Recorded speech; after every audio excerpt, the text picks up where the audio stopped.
Kids, juniors, teens, Mrs, mister 45 ఏళ్లలోపు ఎవరైనా participate చేయొచ్చు. కాంపిటీషన్ కు గ్రూమింగ్ ఫీజు అప్లికబుల్. ఫ్యాషన్ షోకు గ్రూమింగ్ ఫీజు ఉచితం. డిసెంబర్ 8న ఆడిషన్స్. ఉదయం 9 గంటల నుంచి మధ్యాహ్నం 2 గంటల వరకు. డిసెంబర్ 12న గ్రాండ్ ఫినాలే. 43వ miss Andhra event venue sun square hotel, Gandhinagar, Vijayawada. Live on BRK news, studio 1, studio Yuva. BC reservation కోసం ఆత్మ బలిదానం చేసుకున్న ఈశ్వరాచారి చిత్రపటానికి పూలమాల వేసి ఎంపీ ఈటెల రాజేందర్ నివాళులు అర్పించారు. ఆయన కుటుంబ సభ్యులను పరామర్శించారు. వారికి అండగా ఉంటామని ఈటెల రాజేందర్ ధైర్యాన్ని ఇచ్చారు.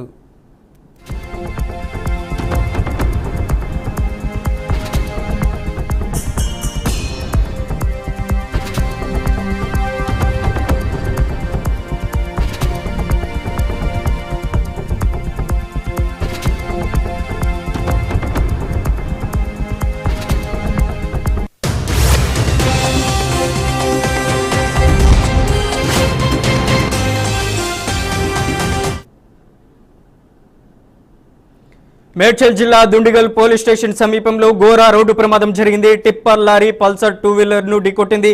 ఈ ఘటనలో 2 అక్కడికక్కడే మృతి చెందారు. అతివేగం వల్లే ప్రమాదం జరిగినట్లు సమాచారం.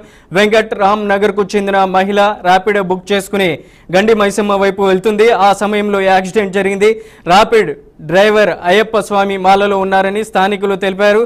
ఘటనా స్థలానికి చేరుకున్న పోలీసులు కేసు నమోదు చేసుకుని దర్యాప్తు ప్రారంభించారు.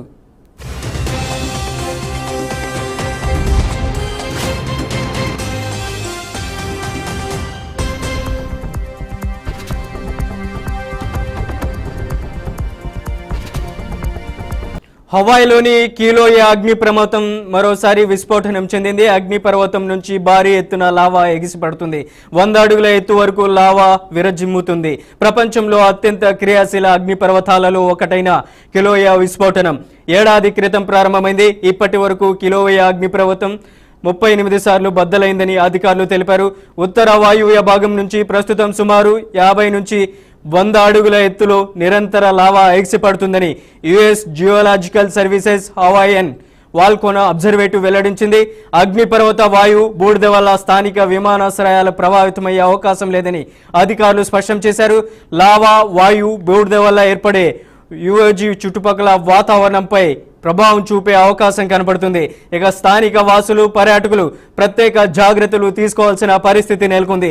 అలాగే భవిష్యత్తులో ఈ అగ్నిపర్వతం మరిన్ని విస్ఫోటనలు, లావా ప్రవాహాలు కలిగించవచ్చని అధికారులు హెచ్చరించారు. ఇప్పటివరకు పరిసర ప్రాంతాల్లో ఎలాంటి ప్రాణ నష్టం జరగలేదు. స్థానిక ప్రజలు, పర్యాటకులు అప్రమత్తంగా ఉండాలని అధికారులు సూచిస్తున్నారు.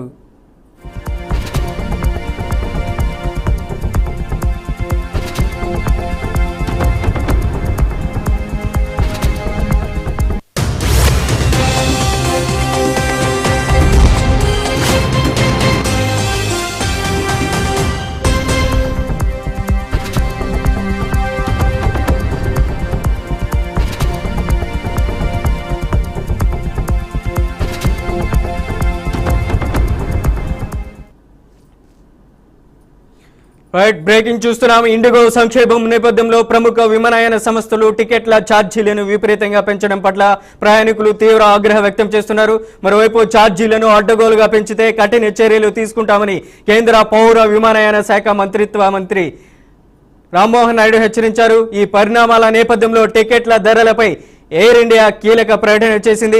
సోషల్ మీడియా ప్లాట్ఫామ్ ఎక్స్ వేదికగా ఎకానమీ క్లాస్ టికెట్ల బేస్ ఫేర్ పై కేంద్ర పౌర విమానయాన శాఖ మార్గదర్శకాల ప్రకారం పరిమితి విధించనున్నట్లు స్పష్టం చేసింది.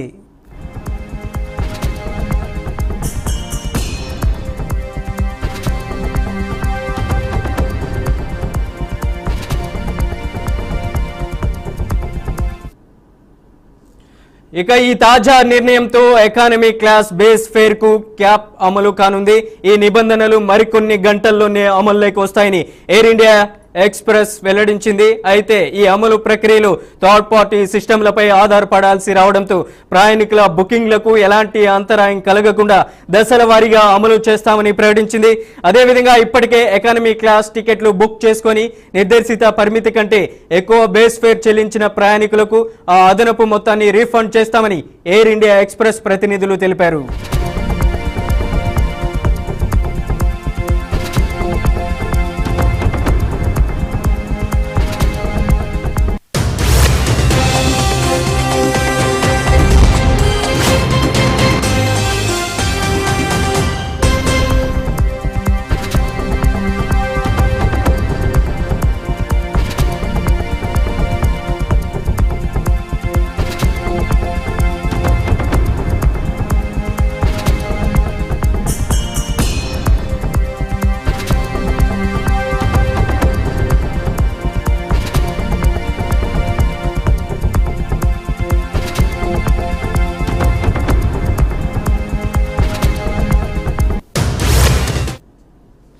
ఇండిగో సంక్షోభం నేపథ్యంలో ప్రముఖ విమానయాన సంస్థలు టికెట్ల ఛార్జీలను విపరీతంగా పెంచడం పట్ల ప్రయాణికులు తీవ్ర ఆగ్రహం వ్యక్తం చేస్తున్నారు. మరోవైపు ఛార్జీలను అడ్డగోలుగా పెంచితే కఠిన చర్యలు తీసుకుంటామని కేంద్ర పౌర విమానయాన మంత్రిత్వ శాఖ ముందుగా హెచ్చరించింది. ఈ పరిణామాల నేపథ్యంలో టికెట్ ధరలపై ఎయిర్ ఇండియా కీలక ప్రకటన చేసింది. సోషల్ మీడియా ప్లాట్ఫామ్ ఎక్స్ వేదికగా ఎకానమీ క్లాస్ టికెట్ల బేస్ ఫేర్ పై కేంద్ర పౌర విమానయాన శాఖ మార్గదర్శకాల ప్రకారం పరిమితి విధించనున్నట్లు స్పష్టం చేసింది.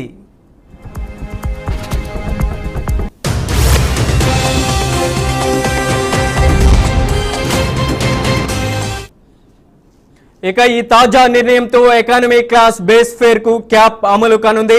ఈ నిబంధనలు మరికొన్ని గంటల్లోనే అమలులోకి వస్తాయని ఎయిర్ ఇండియా ఎక్స్ప్రెస్ వెల్లడించింది. అయితే ఈ అమలు ప్రక్రియలో థర్డ్ పార్టీ సిస్టంలపై ఆధారపడాల్సి రావడంతో ప్రయాణికుల బుకింగ్లకు ఎలాంటి అంతరాయం కలగకుండా దశల వారీగా అమలు చేస్తామని ప్రకటించింది. అదేవిధంగా ఇప్పటికే ఎకానమీ క్లాస్ టికెట్లు బుక్ చేసుకుని నిర్దేశిత పరిమితి కంటే ఎక్కువ బేస్ ఫేర్ చెల్లించిన ప్రయాణికులకు ఆ అదనపు మొత్తాన్ని రీఫండ్ చేస్తామని ఎయిర్ ఇండియా ఎక్స్ప్రెస్ ప్రతినిధులు తెలిపారు.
బులెటిన్లో మళ్ళీ బ్రేకింగ్ చూస్తున్నాం. ఇవాల్టి నుంచి రెండు రోజుల పాటు జరగనున్న ప్రతిష్టాత్మక తెలంగాణ రైజింగ్ గ్లోబల్ సమ్మిట్ కు హైదరాబాద్ నగరం సర్వాంగ సుందరంగా ముస్తాబైంది.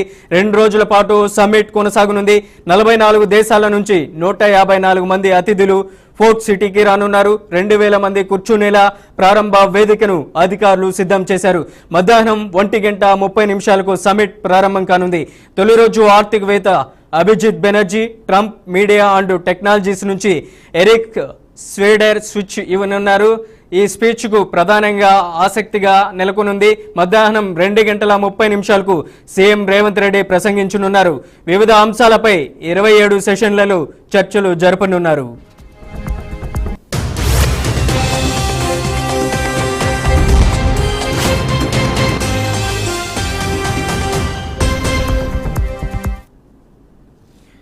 ఇక ఈ కీలక తరుణంలో రాష్ట్రంలో కాంగ్రెస్ ప్రభుత్వం అధికారంలోకి వచ్చి 2 ఏళ్లు పూర్తి చేసుకున్న సందర్భంగా సీఎం రేవంత్ రెడ్డి ఎక్స్ వేదికగా ప్రజలకు హృదయపూర్వక సందేశాన్ని ఇచ్చారు.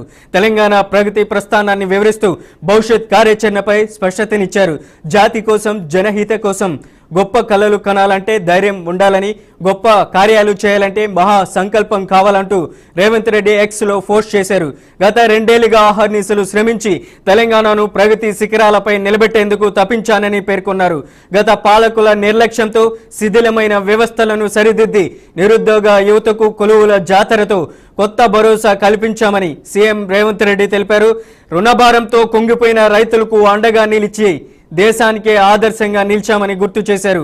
ఆడబిడ్డల ఆకాంక్షలకు ఆర్థికంగా చేయూతనివ్వడంతో పాటు కేవలం కొద్ది మందికే పరిమితమైన వ్యాపార రంగాన్ని బలోపేతం చేశామని వివరించారు.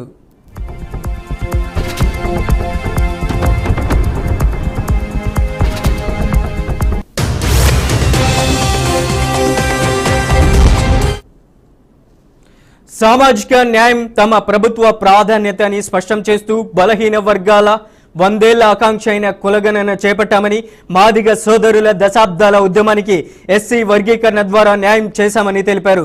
విద్యను బతుకుదెరువుకు బ్రహ్మాస్త్రంగా భావించి యంగ్ ఇండియా ఇంటిగ్రేటెడ్ మోడల్ స్కూళ్ల నిర్మాణానికి పునాదులు వేశామని, స్కిల్ యూనివర్సిటీ, స్పోర్ట్స్ యూనివర్సిటీలకు శ్రీకారం చుట్టామని పేర్కొన్నారు.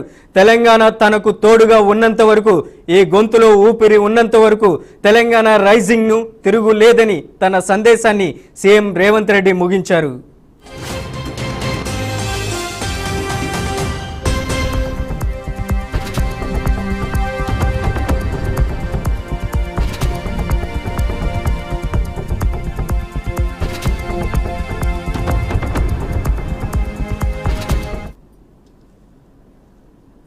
దేశవ్యాప్తంగా ఇండిగో విమానాల సంక్షోభం ఇప్పుడిప్పుడే క్రమంగా తగ్గుతుంది. అయితే పలు విమానాలకు ఆగంతుకుల నుంచి బాంబ్ బెదిరింపు మెయిల్స్ వరుసగా రావడం ఆగడం లేదు. ఈ క్రమంలో ఇవాళ శంషాబాద్ ఎయిర్పోర్ట్లో ఫ్రాంక్ఫర్ట్ నుంచి హైదరాబాద్కు వస్తున్న లుఫ్తానాస్ ఫ్లైట్, లండన్ నుంచి హైదరాబాద్కు వస్తున్న బ్రిటిష్ ఎయిర్వేస్, కన్నూరు నుంచి హైదరాబాద్కు వస్తున్న ఇండిగో విమానంలో బాంబు పెట్టినట్లు ఉదయం ఎయిర్పోర్టు అధికారిక మెయిల్కు ఆగంతుకులు మెయిల్ పంపారు. దీంతో ఎయిర్పోర్టులో భద్రతా సిబ్బంది అప్రమత్తమయ్యారు. రన్వేలో 3 విమానాలు సురక్షితంగా ల్యాండింగ్ అవ్వగానే వాటిని సిఐఎస్ఎఫ్ బాంబ్ స్క్వాడ్ బృందాలతో కలిసి సిబ్బంది క్షుణ్ణంగా తనిఖీ చేస్తున్నారు. అనుమానం వచ్చిన ప్రతి బ్యాగేజీని పరిశీలిస్తూ ప్రయాణికులు ఎయిర్పోర్ట్ ప్రాంగణం నుంచి బయటకు పంపిస్తున్నట్లు అధికారులు వెల్లడించారు.